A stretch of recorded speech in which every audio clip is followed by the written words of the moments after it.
തിരുത്തുന്നതിന് പകരം വിമർശിക്കുന്നവരെ അധിക്ഷേപിക്കുന്നത് പക്വതയില്ലായ്മയാണ്. രാഷ്ട്രീയത്തിൽ ഇത്രയും അനുഭവ സമ്പത്തുള്ള മുഖ്യമന്ത്രി പിണറായി വിജയനിൽ നിന്ന് ഇത് പ്രതീക്ഷിച്ചില്ല. നേരത്തെ താമരശ്ശേരി ബിഷപ്പിനെ മുമ്പ് നികൃഷ്ടജീവി എന്നാണ് വിളിച്ചത്. അതിനുശേഷം ഇപ്പോൾ ഗീവർഗീസ് മാർ കൂറിലോസിനെ വിവരദോഷി എന്ന് വിളിക്കുന്നു. അങ്ങനെ ഓരോ ടേംസ് കൃത്യമായി വിമർശിക്കുന്നവരെ എങ്ങനെയാണ് തിരിച്ചു വിളിക്കേണ്ടതെന്ന് പഠിപ്പിച്ചുകൊണ്ടിരിക്കുകയാണ്. ഇതിൽ നിന്ന് അകന്നു പോകുന്നത് പാർട്ടി പ്രവർത്തകരുടെ വോട്ടായിരിക്കില്ല, പക്ഷേ അനുഭാവികളുടെ വോട്ട് വളരെ പ്രധാനമാണ്. അത്തരം അനുഭാവികളെ പാർട്ടിയിൽ നിന്ന് അകറ്റുന്ന ഒരു മറുപടിയായി പോയി പിണറായി വിജയനിൽ നിന്ന് ഉണ്ടായത്. വിമർശനമുണ്ടെങ്കിൽ മാത്രമേ വളരൂ എന്ന് മനസ്സിലാക്കുന്നവർക്കൊക്കെ ആ വിമർശനത്തെ ഉൾക്കൊള്ളാൻ കഴിയും. എന്തായാലും അങ്ങനെ ഒരു ഉൾക്കൊള്ളലോ അങ്ങനെ ഒരു സഹിഷ്ണുതയോ മുഖ്യമന്ത്രി പിണറായി വിജയൻ ഇല്ല എന്ന് വ്യക്തമാക്കുന്ന ഒടുവിലത്തെ ഉദാഹരണമാണ്.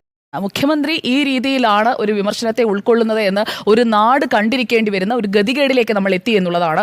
ഗീവർഗീസ് മാർ കൂറിലോസിനെ കുറിച്ച് പറയുകയാണെങ്കിൽ പിതാവ് ഒരു ഇടത് ചിന്താഗതിക്കാരനാണ്. ഇടത് പക്ഷത്തിൻ്റെതായ വിവിധ വേദികളിൽ വന്നിട്ടുള്ള ആളാണ്. അത്രയും സ്ട്രോങ് ആയ ഒരു സർക്കാരിനൊപ്പം, അതായത് ഒരു ഭരണകക്ഷിക്കൊപ്പം നിൽക്കുന്ന ഒരു വ്യക്തി, സമൂഹം വിലമതിക്കുന്ന ഒരു വ്യക്തി ഒരു അഭിപ്രായം പറയുമ്പോൾ ആ അഭിപ്രായത്തെ അതിൻ്റെതായ അർത്ഥത്തിൽ പോസിറ്റീവായി എടുക്കുന്നതിന് പകരം അദ്ദേഹത്തെ അപലപിക്കുന്നത് ശരിയാണ് എന്ന് എനിക്ക് തോന്നുന്നില്ല. പ്രളയവും മഹാമാരികളും എപ്പോഴും രക്ഷയ്ക്ക് എത്തണമെന്നില്ല. അതൊരു റിമൈൻഡറാണ്. കിറ്റ് രാഷ്ട്രീയത്തിൽ ഒന്നിലധികം പ്രാവശ്യം ജനങ്ങൾ വീടില്ല. It's a reminder. അതൊരു ക്രിറ്റിസിസം എന്നതിനേക്കാളും ഒരു മുന്നറിയിപ്പായി കണ്ടുകൊണ്ട് അതിലേക്ക് എന്താണ് അതിൻ്റെ കണ്ടന്റ്, അതിൻ്റെ ഉള്ളടക്കം എന്താണ് എന്ന് ഉൾക്കൊള്ളേണ്ടതായിരുന്നു. അത് പല ആളുകൾക്കും പലപ്പോഴും സാധിക്കാതെ പോകുന്ന കാര്യമാണ്. അതായത് ഞാൻ വലുത്, ഞാനാണ് ശരി എന്ന് കരുതിയിരിക്കുന്ന ആളുകളുടെ ഒരു പ്രതിനിധി മാത്രമാണ് പിണറായി വിജയൻ. കേട്ടുവന്ന കഥയാണ് രാജാവ് നഗ്നനാണ് എന്ന് പറഞ്ഞ കുട്ടിയെക്കുറിച്ച്. ഒരു രാജാവ് നഗ്നനാണ് അല്ലെങ്കിൽ ചക്രവർത്തിക്ക് ഒരു പ്രശ്നമുണ്ട് എന്ന് പറയേണ്ടത് ആ രാജ്യത്തെ ആളുകളുടെ കടമയാണ്.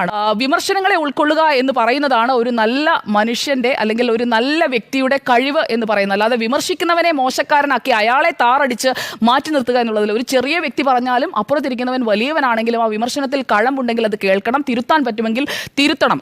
അപ്പോഴാണ് അയാൾ കൂടുതൽ വലിയവനാകുന്നത് എന്നുള്ളത് ഉറപ്പാണ്. ജനങ്ങൾ നൽകുന്ന തുടർച്ചയായ ആഘാതം അത് മനസ്സിലാക്കാതെ ആ ചികിത്സയിൽ നിന്ന് പാഠം പഠിക്കാതെ വീണ്ടും വീണ്ടും തെറ്റുകൾ ആവർത്തിച്ചുകൊണ്ടേ ഇരുന്ന് കഴിഞ്ഞിട്ടുണ്ടെങ്കിൽ കേരളത്തിലെ ഇടതുപക്ഷത്തിന് ബംഗാളിലെയും ത്രിപുരയിലെയും ഒക്കെ അവസ്ഥ ഉണ്ടാകും എന്നുള്ള ഒരു മുന്നറിയിപ്പാണ് അദ്ദേഹം നൽകിയത്. അതിശക്തമായ ഭരണവിരുദ്ധ വികാരം ഇന്ന് കേരളത്തിലുണ്ട് എന്നുള്ളത് കൊച്ചുകുട്ടികൾക്ക് പോലും അറിയാവുന്ന കാര്യമാണ്.